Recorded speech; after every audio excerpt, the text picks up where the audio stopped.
and in this tutorial I will show you how to revamp a pair of boots with a cute little fringe. What I love about this DIY is that if you didn't want to completely commit to adding this fringe permanently, it does come off because it is secured in with snaps. So you just remove the snaps and your fringe comes off and you have your plain old boots back. If you want to see more videos like this one, make sure you hit the subscribe button below. If you like this video, hit the like button, hit the notification bell so you get updates when I post new videos. I post every Monday, Wednesday, and Friday. Be sure to hit me up on social media at Katrinaosity, and stay tuned through the end of the video.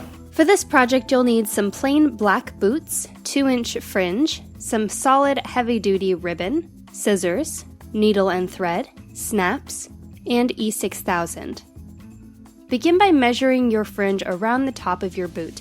If your boot is a stretchy kind, you'll want to make sure that you can fit your heel through it without it actually needing to stretch. If it does need to stretch for you to fit your heel through, then don't overlap the fringe in the back of the boot.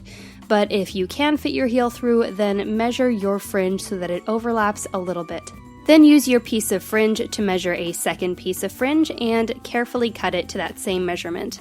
Make sure that you don't cut your actual fringe when you're cutting this. There are little threads that you can cut in between. Then use your fringe to cut a little bit of your heavy ribbon, and you'll want 2 pieces of that as well. Then take your E6000 and put a nice long bead of glue along one side of your ribbon. This is going to adhere your fringe. You'll want to make sure it's a fairly good amount. Then adhere the top of your fringe to your ribbon, making sure that you press it firmly in place as you go along. Then you'll want to set that aside to dry and glue your other piece of fringe to your other piece of ribbon as well. Give those about half an hour to completely dry. Next, you're ready for your snaps. You'll want to make note that there are 2 different sides to your snaps, one with a hole and one with a nub. You'll want to take the one with the hole and adhere that to the inside of your boot, and the one with the nub will go on your fringe piece. Take one with the hole and make sure that the hole is facing out, and then put a good amount of E6000 on that and adhere it to the inside of your boot. If your boot stretches, make sure you put it someplace that it doesn't have elastic. And you'll want to do the same thing towards the front of your boot. I like to place 4 of these snaps so that it can distribute the weight of the fringe piece evenly, 2 near the front and 2 near the back. You don't want to put them at the apex of the curve because then your fringe will end up sagging.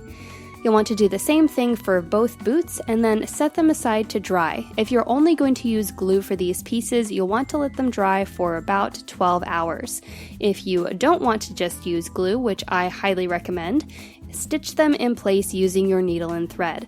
You'll want to catch just a little bit of the lining of the boot, making sure that you don't go all the way through to the outside of the boot, otherwise you will see your stitching. You just put it through the lining and then through one of the holes on your snap and loop it around, and repeat this process several times until you've gone through all of the holes on your snaps. This will make the snaps much more secure than if you only use glue, and I highly recommend it, although if you did want to use glue, just make sure you leave it to dry for a long enough amount of time. Then when you're finished with that, you will have 4 snaps on your boot, 2 towards the back of your boot and 2 towards the front. Once those are firmly in place, you can begin measuring exactly where you want to place the loops and snaps on your fringe piece. Again, if your foot does not fit through the top of your boot without it stretching, make sure you don't overlap your fringe piece.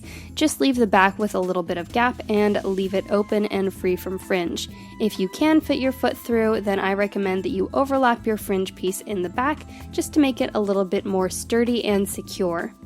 So you'll want to measure exactly where you want to stitch your fringe piece, and then make a loop with your heavy ribbon and cut that off. It only has to be about 1 inch or 1.5 inches long, and while you are stitching the ends of your fringe piece together to make them into a circle, this is when you will begin adhering your loops.